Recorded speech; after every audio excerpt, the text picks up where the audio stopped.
అందరికీ నమస్కారం. కొన్ని వస్తువులు అనేవి ఉంటాయి. ఆ వస్తువులు గనక మీరు వాడిన తరువాత మీ ఎనిమీస్కి గనక దొరికాయి అంటే ఆ వస్తువులతో చేతబడి చేసే వాళ్ళ దగ్గరికి తీసుకొని వెళ్ళి చేతబడి చేసే అవకాశం ఉంది. ఎంతోమందికి కూడా ఆ విధంగా జరుగుతూ ఉంది. రీసెంట్గా ఒక అతను చేసినటువంటి ఒక తప్పిదం ఏంటంటే, మామూలుగా వస్తువులు ఏవేవి కావాలనేది ఒకసారి చెప్తాను. ఈ వ్యక్తి చేసిన పొరపాటు ఏంటి, ఆ వస్తువు ఏ విధంగా ఆ వస్తువు అని చెప్పలేం, దాన్ని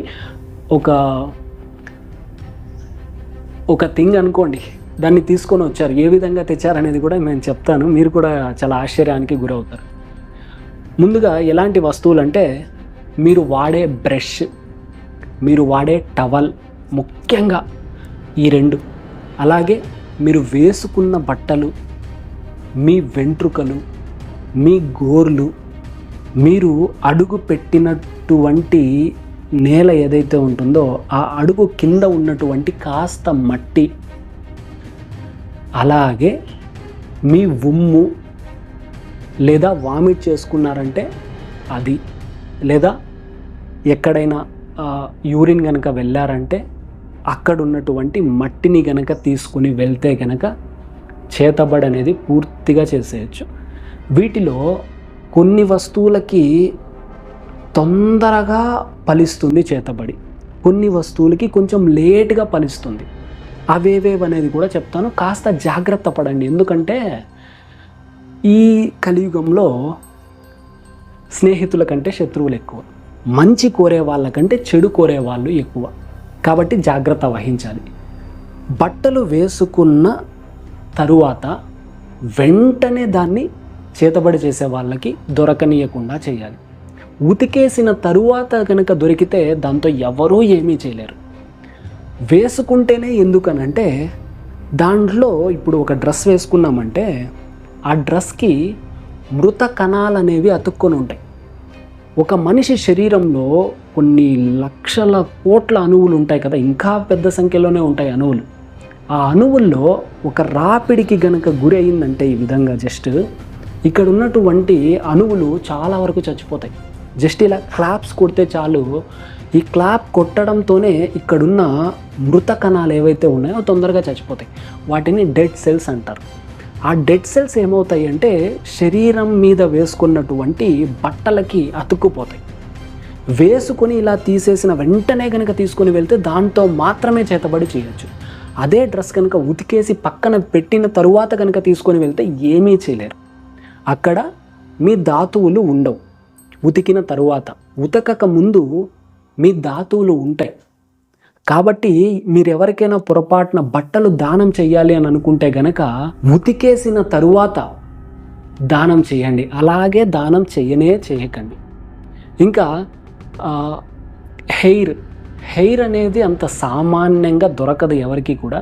కొంతమంది కొన్ని విలేజెస్లో ఏం చేస్తారంటే అన్ని వెంట్రుకలు ఎత్తిపెట్టి ఏదో ఒక వస్తువు వస్తుందని చెప్పి కొనుక్కోవాలని చూస్తారు. అవి కాజేసే ఛాన్స్ ఉంటుంది.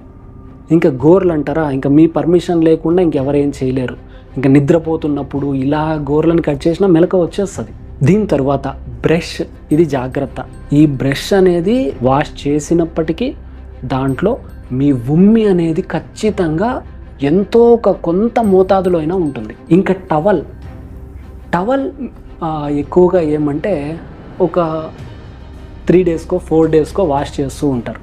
లేదా కొంతమంది అయితే ఒక 1 వీక్, లేదా కొంతమంది నెలకో అట్లా కూడా వాష్ చేసే వాళ్ళు ఉంటారు. అలా ఎక్కువ రోజులు వాష్ చేయకుండా దాంతోనే కనుక తుడుచుకుంటూ కనుక ఉంటే దాంట్లో మీ మృత కణాలన్నీ ఉన్నట్టే. అది గనక ఎవరికైనా మీ ఎనిమీస్కి కనుక దొరికిందంటే, వాళ్ళు కనుక చేతబడి చేసే వాళ్ళ దగ్గరికి తీసుకువెళ్ళారంటే ఈజీగా ఫలిస్తుంది చేతబడి. అలాగే కాలి కింద మట్టి అంటే చెప్పులు వేసుకొని అడుగు పెడతారు చూడండి, దాని కింద ఉన్న మట్టి కానే కాదు. చెప్పులు లేకుండా ఉత్త కాళ్ళతో కనుక మీరు నేల మీద అడుగు పెడితే దాని కింద ఉన్నటువంటి మట్టి, దీంతో చేయగలరు. కాబట్టి మీరు నిశ్చింతగా బయటికి వెళ్ళినప్పుడు అడుగులు వేసుకుంటూ హ్యాపీగా వెళ్ళొచ్చు చెప్పులు వేసుకొని, ఏం ప్రాబ్లం అయితే ఉండదు. ఇంకా ఉమ్మితో చాలా ఫాస్ట్గా ఫలిస్తుంది చేతబడి. ఎందుకంటే శరీరం లోపల నుంచి వచ్చే ప్రాణశక్తి ఉన్నటువంటి ద్రవ పదార్థం అది. దానితోనూ మరియు పూర్వకాలంలోనే ఎక్కువ యూరిన్తో జరిగేవి. అప్పుడంటే ఓపెన్ ప్లేసెస్ ఉండేవి, ఎవరు పడితే వాళ్ళు ఎక్కడ పడితే అక్కడ యూరిన్ పాస్ చేసేవాళ్ళు. ఆ చేసిన తరువాత ఆ మట్టిని దేంతో అయినా తీసుకొని వెళ్ళి చేతబడులు చేసేవాళ్ళు. ఇప్పటి రోజుల్లో ఎక్కడ అవుట్ సైడ్ ఎవరు వెళ్ళరు, బాత్రూమ్స్ ఉంటాయి, ఇంకెక్కడికైనా బయటికి వెళ్ళినా కూడా సిటీలో కూడా టాయిలెట్స్ ఉంటాయి కాబట్టి ప్రాబ్లం అయితే ఉండదు. పూర్వకాలంలో ఎక్కువ చేతబడులకి గురయ్యే వాళ్ళందరూ యూరిన్తోనే. ఆ విషయం చాలామందికి తెలియదు. ఇప్పుడు ఎవరైనా చెప్పే వాళ్ళందరూ కూడా ఈ వస్తువు ఆ వస్తువు, వెంట్రుకలు తీసుకోండి, బట్టలు తీసుకోండి ఇలా చెప్పేస్తారు, అంతేగాని అసలు సిసలైన పదార్థం ఏదనేది చాలామందికి తెలియదు. ఇప్పటి రోజుల్లో అయితే సేఫ్. పూర్వకాలంలో చాలామంది చేతబడులకి గురయ్యే వాళ్ళు, అది కూడా తొందరగా. ఈరోజు కనుక తీసుకొని వెళ్ళారంటే రేపటికి రేపు అనారోగ్యం, ఎల్లుండి చనిపోయే స్థితికి వెళ్ళిపోయారు. అంత తీవ్రంగా ఫలించేస్తుంది చేతబడి. కాబట్టి జాగ్రత్త వహించండి. రీసెంట్గా ఒక అతను వాళ్ళకి ఇదే బిజినెస్లోనే, పేర్లొద్దు, ఎక్కడి నుంచి ఉన్నారో వద్దు, కానీ ఇది ఒక మూర్ఖత్వం అని చెప్పి పంపించేయడం జరిగింది. ఒక అతను ఏం చేశారంటే వాళ్ళ ఫ్రెండ్ని హాస్పిటల్కి తీసుకొని వెళ్ళి బ్లడ్ టెస్ట్, యూరిన్ టెస్ట్ చేశారు. బ్లడ్ అనేది మళ్ళీ ఇవ్వలేదు, యూరిన్ అనేది నేనే స్వయంగా తీసుకొని వెళ్తానని చెప్పి అభిమానంగా తీసుకొని కొన్ని పక్కకు తీసుకొని మిగిలినవి అక్కడ ఇచ్చాడు. ఈ యూరిన్ తీసుకొని మా దగ్గరికి రావడం జరిగింది.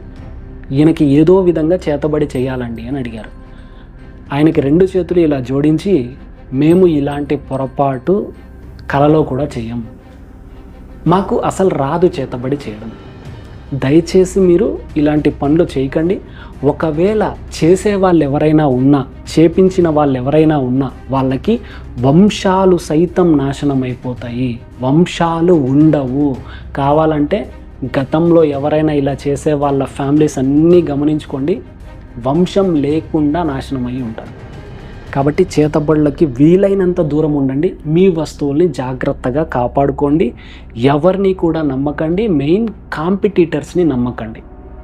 జాగ్రత్త వహించండి. మీ మంచి కోరి చెప్తూ ఉన్నాను. దయచేసి మా దగ్గరికి ఎవరు కూడా చేతబడులు చెయ్యమని చెప్పి రాకండి. ఒకవేళ విరుగుడు కోసం అయితే రండి, దానికోసం అయితే సహాయం చేస్తాను. ఎందుకంటే చేతబడులు చేయడం మాకు కూడా రాదు కాబట్టి రాకండి. విరుగుడైతే మా వల్ల సాధ్యమవుతుంది, మేము చేయగలం. Thank you.